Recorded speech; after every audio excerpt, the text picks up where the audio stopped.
And we're back with another podcast here from the War Academy. This time we're going to be talking about squad leading.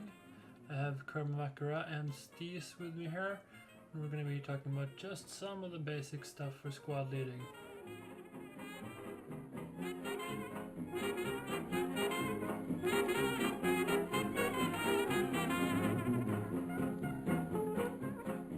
With the free weekend here, we always have a lot of new squad leaders who pop into the game, and they usually go in pretty blind.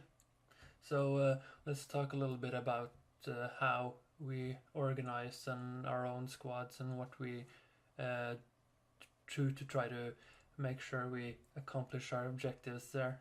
So, Steez, what is your approach to squad leading? Well, I mean, for me, like we talked about, like playing the team game and not being selfish. So I'll usually start a squad later, and I'll just sort of sit quietly and listen for the first minute, and then I'll make sure, I'll ask if no one's talking. I'll ask, what are we doing, guys? But I'll always ask what the other squad leaders are doing, and then I'll let them list off what they're doing, and I'll just choose whatever they're not doing, and then go off that. And that way, at least you know that all the basics are hopefully getting done, and then if not, then you start suggesting stuff like, well, guys, okay, so we need a fob on this flag, we need someone doing the back caps, and we need someone doing this, and just sort of politely, sort of suggest what needs to be done, and hopefully they start talking back, and usually they do.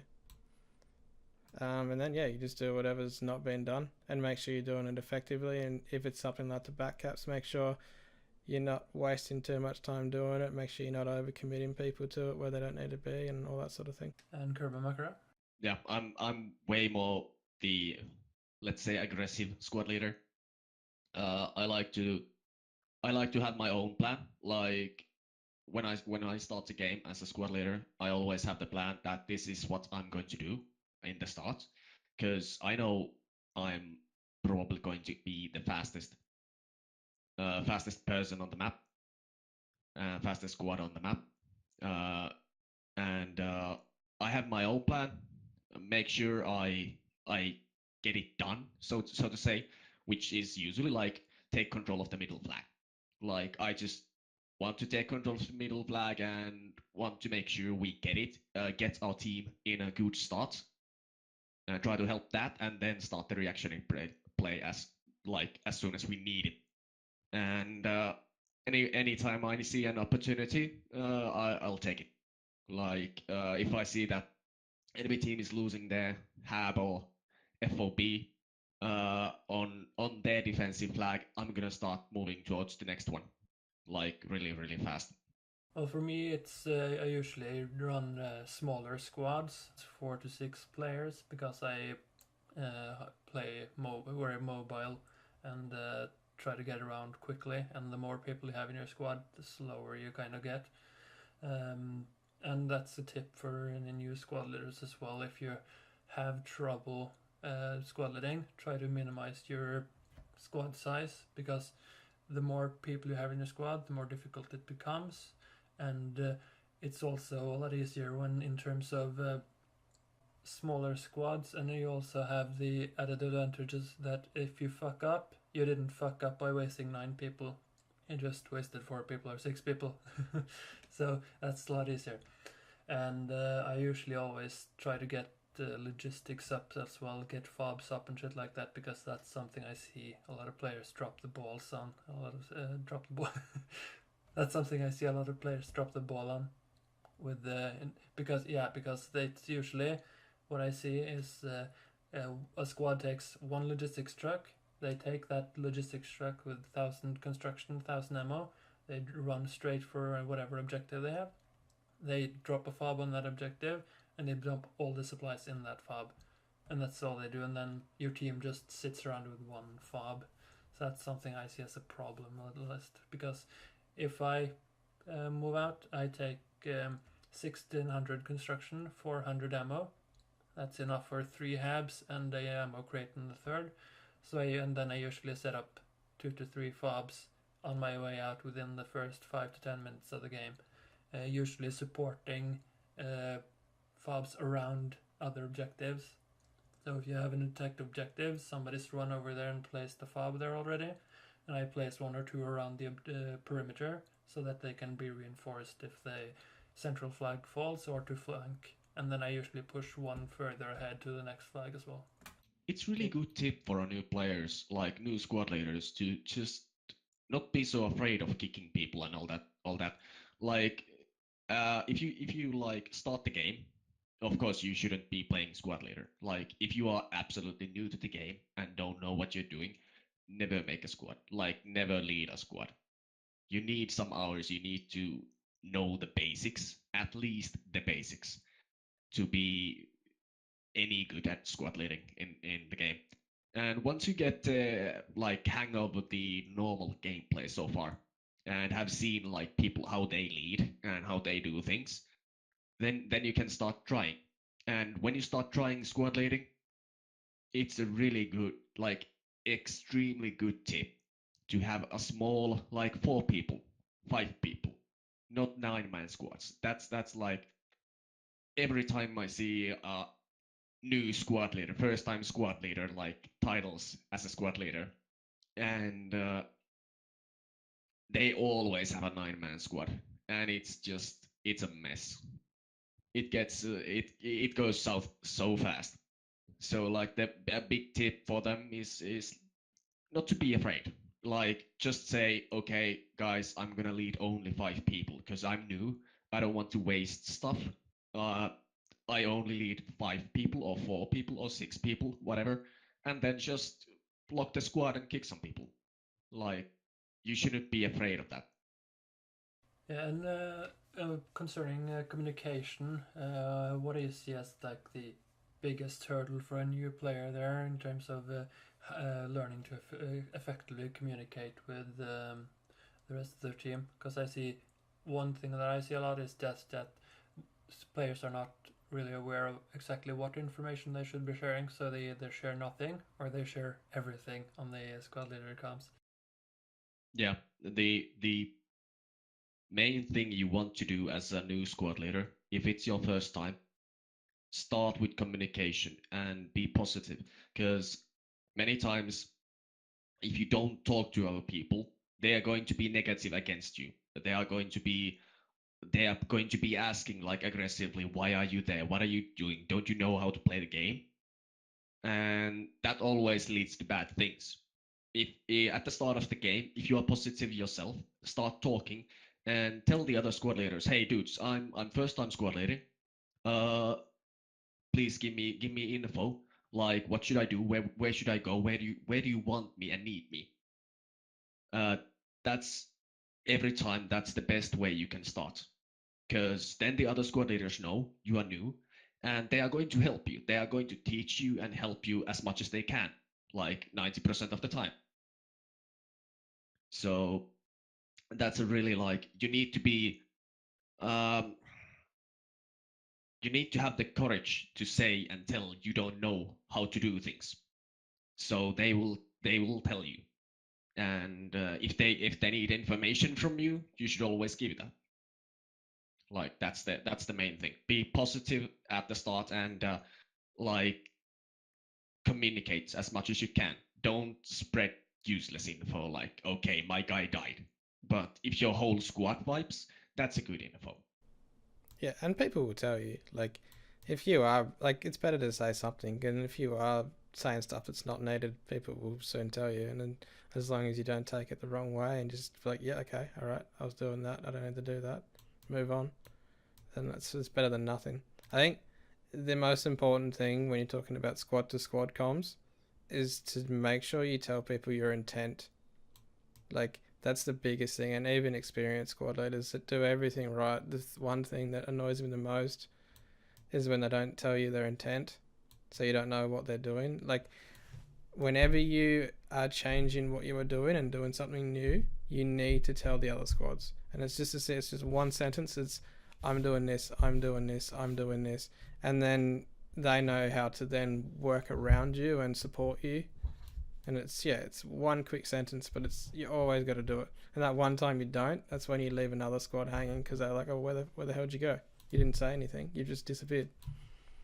Yeah, I think the most important information to share is anything related to the defensive and offensive objectives. If you're losing the flag, if you're taking the flag, give some updates on when things are happening. Because another thing that's pretty common on AAS is that if you are sitting on your defensive flag and another squad neutralizes the offensive flag without the enemy having started capping your defensive flag, that's when you need to start pushing off to keep the momentum going for your team. But that's something that often players aren't communicating the status of the defensive objective or when the offensive objective is being capped. So it's like, I'm on the offensive objective, I've just neutralized the flag. I usually get on the squad leader comes and tell them to start pushing off if they haven't heard anything, but that's something that they should generally try to be able to do themselves. Yeah, that's what the experienced squad leaders usually do. Like most likely, the most experienced squad leaders are on the offensive. That's pretty common, I might say. Sometimes Yeah, okay. there's It's there's harder. the noob squads, but like usually it's the experienced one. And if they give you information like that, they usually will tell you like, okay, you should now start moving up. And those people who give you like information like that, you should if you're not sure, you should ask and verify it. But if you are certain that things are under control, then of course listen to them and listen to the experienced people and like do what they tell you to do. Basically, if you're absolutely new. And the other thing is, don't be afraid to ask for help. Like, to switch that example in the other way around, if you're new to squad leader and you're on the defense, and all the experienced squad leaders are off attacking, you the other thing that you see all the time is you don't hear anything from, like, the defensive squad leader was talking to you, everything was happy, and then you don't hear anything for a while, and you look at the map and the flag's neutral and the fob's disappeared. It's just like, why didn't you say something? It's like, there's no need to be embarrassed or whatever. Like, shit happens, and they'll come in unexpected, or some guy in your squad that's new as well didn't think to tell you something important. Like, there's not just you in the squad; it's 9 guys. Mistakes happen, but just be honest and get some courage and say as soon as you need help, just say it, and then people will always, if they're good, they'll prioritize defense and they'll come back. Yeah, exactly. And the one thing is what I said earlier, like if you are being attacked, that's good information. If one guy dies, you don't need to tell that to anyone. Like okay, that's pretty common in the game. People die. But if you wipe your whole squad, that's important because that's a lot of players usually. That means there's a lot of happening on that side of the map. So it usually gives a lot of information. Like if you say, okay, there's this amount of people pushing against us, and my whole squad wiped. So the other squad leaders know, okay, then this means there's at least that amount of people on that flag. So there might be this amount of people on this flag. Like they can start combining the information and thinking about, do they need to come back or can they stay there, and all that. And if you are certain you are going to lose the flag, you need to tell it early. It's better early and be like, okay, we held it in the end, so we didn't need any help. That's still better to ask for help than just say nothing and lose the flag, because that's so annoying when you're on the offensive and just lose the defensive flag and no information was given. Yeah. Now, what are the most common mistakes you see just for rookie squad leaders in general in public play? Not playing the objectives, playing the wrong, or like basically playing wrong flags, not communicating. That's like the big huge issue, and getting butthurt. Like when you see a new like play and you see just squad doing something, you are not sure what they are doing, and you ask them like, what are you doing there? Like that's not an objective. We need you on the objective. It usually means your team needs you, not that he's calling you out, like he's calling you out, like being aggressive and offensive against you. It's usually that just they need you on those objectives because they need help. Like getting too butthurt if people ask you things is one of the biggest issues. Like communicating and being positive, even though if you're being called out, like you're doing nothing on the map at the moment. Please come help us. Yeah, don't hold grudges. Don't hold grudges. If someone says something and like, even if someone is rude to you because you are like, not in the right spot or not doing something correctly, like that guy is probably a guy that's played a reasonable amount, and he's just absolutely getting smashed because he's completely outnumbered, and then he's getting frustrated and he's looking at people to blame. So although that doesn't excuse his actions or anything like that, like, let's just move on, and you probably play with that guy again and you'll get along really well with him. So just don't take things to heart and don't take them personally. The old veterans in this game, they get really offensive sometimes. I can admit I can do that too, but that's because like uh that's usually because people don't communicate. That's the main reason. Like veterans might get offensive and aggressive against you, but don't hold grudges if because they're just trying to teach you most of the times. Now, squad leading is probably the most difficult role in all of squad because it's not only a single thing. It's you have to squad lead differently based on what kind of squad you're operating, and you also have a lot of responsibilities in terms of making sure your team wins. Now, for me, the number one priority as a squad leader, that is that I want to always prioritize what is best for the team at this point in time. A lot of squad leaders I see, they think more about their own squad and what their squad is doing instead of what the team is doing, and that often leads to bad prioritization. Whereas, for instance, you're attacking the offensive objective, and the enemy is pushing hard on your defensive objective, and because you're pushing on that attacking objective, you just want to keep doing that even though you're losing the defensive flag, and you don't move off because you're thinking very much about exactly what the one thing that you're doing right now. Is that something you guys see a lot as well? Yeah, 100%. It's like, it's the biggest thing. And it's not just about new people, it's even experienced people in the community do it. And then they'll come into a game and they know what they want to do and they'll just do it regardless of what needs to happen. And yeah, you really need to just, unless you're really not you don't want to play that map and you just want to go and do something on the side of a smaller squad.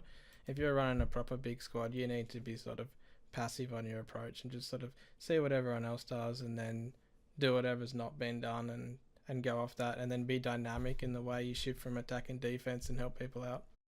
Yeah, like for me, the main things about squad leading is like the biggest issue always is communication on public games. Uh, and the other thing is I like to there's probably two types of squad leaders when you make it really harsh, like separation. It's the squad leaders that play their own squad, just like you said. Like, we have this job, this is our job, we are the defensive squad, now we are defending. And that's what they do. They just defend, defend, defend. And then there's the reactionary squad leaders who look at the map and react on what they do see. So if you see defensive flag failing, well, then they spawn people on the defensive flag. They react to it instead of just doing their own thing. Like that's what I do. I do most of the time. In terms of the logistics system in squad, you have for any new players, you only have this main base that you can spawn on at start, and then you have to build any other spawn points. So you have rally points for your squad, of course, that the squad leader can drop, and you have fobs that you can place habs on. Basically, the hab is a spawn point that the entire team can spawn on. That is something that a lot of new players have a hard time seeing the importance of getting all those fobs up and stuff. You know, you want to have a defense and attacking fob, then make sure. Well, hopefully there's obviously squads talking. You're taking 2 lodges out, but you got to get a logie out there. You've got to get a fob up so that you can spawn, because rallies don't last. Like, you can, if you're really good, you can work off a rally for a very long time, but they don't last and they're not safe. And you need somewhere where the rest of the team can spawn. My own thought is that you always need 2 on the map. If there's less than 2 on the map, you need to go build them, like, or ask someone else to build them. You need at least 2 active FOBs on the map at all times. It depends on the map, of course. Like, it really depends on the map. But sometimes like getting more than 4 FOBs on the map is really like it gets excessive, because if you start losing those FOBs, that's a lot of tickets. So there's a nice, like, there's a balance ground. Like, I know some clans even like to put the map, fill the map with FOBs. It's a good way to do things, but it's also risky, because if you lose those, you lose the game. Yeah, it's like, oh, did you find that 20 tickets I left in that bush? Oh, there's also another 20 tickets in that bush if you go over there. Well, I think it's more about placement in that regard, because I rarely lose any of my fobs, and I think the advantage of the increased mobility your team has when they have all those fobs far outstrips any potential loss in tickets, because when you have a lot of spawn points, you can attack objectives from more angles, and you get more effective KD ratios for your team that usually balances out in terms of losing 1 or 2 fobs. And you also get that momentum drive from flag to flag, so that if you already have a fob near the next offensive flag, when you cap the flag, you can already start pushing on that, and you can have people there before the defensive team gets there. So that's one thing that I think a lot of fobs help. But it's, again, if you don't place them right, you're just giving the team the tickets, the enemy team tickets. Exactly, and the one thing is, don't be afraid to take down your own FOBs. I was about to say the same thing. Yeah, don't be afraid to take them down. Yeah, like, if the enemy team is pushing in on your FOB, and you can already see, like, you might lose this FOB, just dig it down. Like, just dig it down, save the logi if it's there, and get a new one going, like, somewhere else.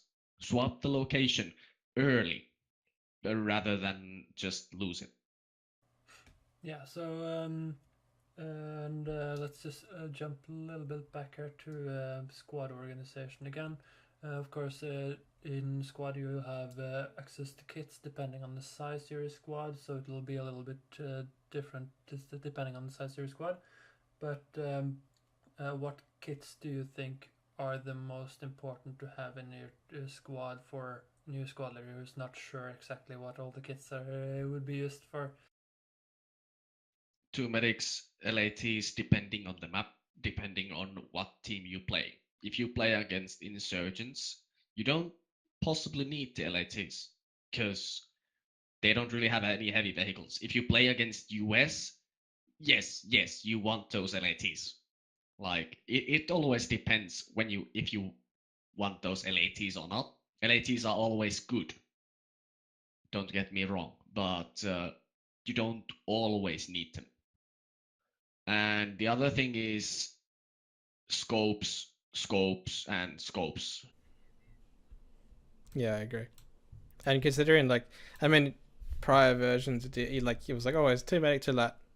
But now with, MGs, they have scopes and they have biopods now, so they're valid. Like, depend again, like Kerma said, like depends on the map, depends on the faction you're versing, but it also depends on what your squad's doing. Like if the enemy's not using vehicles much, and you're on defense, and they're really not pushing, like it's a map where they can't really like just come in a massive flank and appear out of nowhere, like say Korra, then MGs all day for sure. You lock down roads, lock down all sorts of stuff with them if you put them in the right spots. Now, I think we'll start wrapping this up, but any last advice you feel we haven't covered here in terms of squad leading? I was gonna say don't be afraid to die, like because you talk about logistics and stuff, and the one thing that I've kind of noticed that if you want to be like playing the team and doing stuff, then you've got to forget about your KD a little bit, and like, and just die and give up and spawn where you need to spawn. Like, I reckon my KD would be so much better if I didn't just look at the map and then be like, oh, we need a fob, or this is gonna happen, or this is gonna happen, and then just spawn at main and get a guy and get a logic truck and get back out there, and or like keeping your rally point up, or like dying on purpose to then flank and then get a new rally from a different direction or something like that. Like you just gotta throw that sort of thought process out the window a little bit and make sure you're keeping the spawns up. Like if you are on defensive flag and your team captures the next flag and you know that like there's enemies on that direction, then what I usually do, I push myself right into the enemy, try to kill as many as I can. If I die, I'm happy, because now I get to play on an actual map, like actual flag on the game. I don't need to be on a useless flag. I can just go in and get into the objectives and be efficient. Yeah, that's dying is a very good way of teleporting yourself across the map. As long as you have a good spawn network of fobs and stuff, that's helping that. But that is also another thing that I see a lot is that if there is a fob anywhere on the map, people will often just spawn on that fob instead of at main base, even if that fob is just in the middle of nowhere. So that's something I see because people seem to have like a fear of the main base or something, like that's back at the start or something, but that's where you have the vehicles, that's where you have a lot of options about getting around. If you spawn out in the middle of nowhere, you're gonna have a hard time. You're gonna have to walk to anywhere you want, and you're gonna have a hard time trying to get anybody to transport you. Yeah, exactly. And the other thing is like usually you have, when you look at the start of the game, you see everyone take a vehicle, drive onto the map, and so many times you see, okay, there's a full logi truck in middle of nowhere because people just left it there. Okay, there's a infantry truck middle of nowhere because people just left it there. So for the new squad leaders and even for the old ones, like even for the like really experienced ones, people need to realize that you can't, even if it's a logi, even if it's an infantry truck where it's made for taxiing people around, you can't just leave it there, because many times if things go south, you have so many trucks all over the map and nothing in main, because enemy team doesn't destroy trucks. That just doesn't really happen. Not many people do that.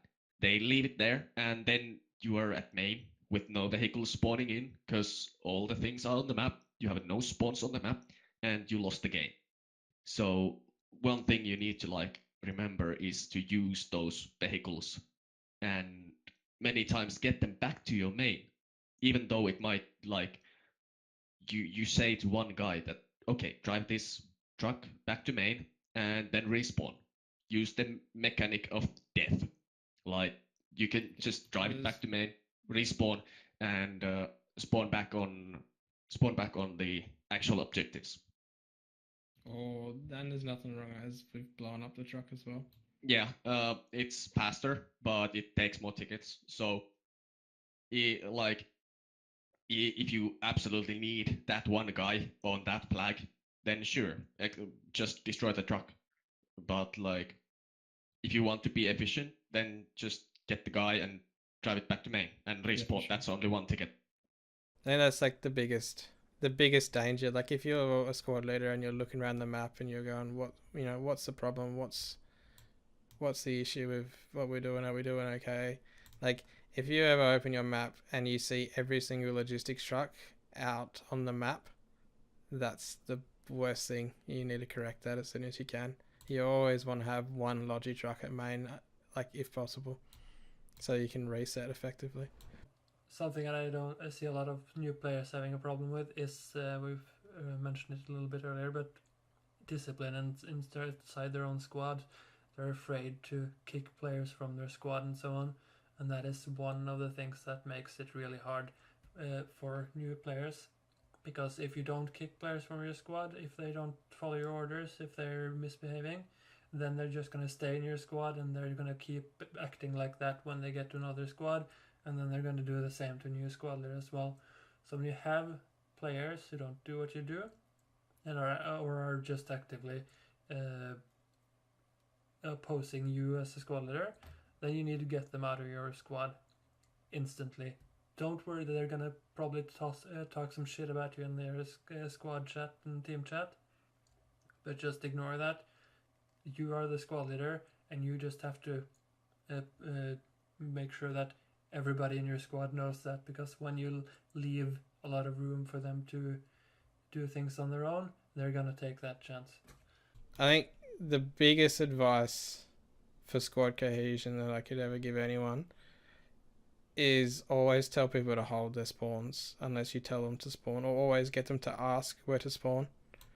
Like that's like if there's a bunch of people and they're in my squad and I know them, then obviously I won't tell them. But if I start a squad and I don't know most of the people in it, I'll just be like straight up, alright, the one thing you do if you're in my squad, I don't care what anyone else in any other squad tells you, is you don't spawn unless you talk to me about it. Because there's nothing worse than like having a plan and then going through with it, and all of a sudden you find that you've only got 3 blokes with you because the other 3 are spawned on some random fob, and the other one, I don't know what he was doing, he's on the other side of the map.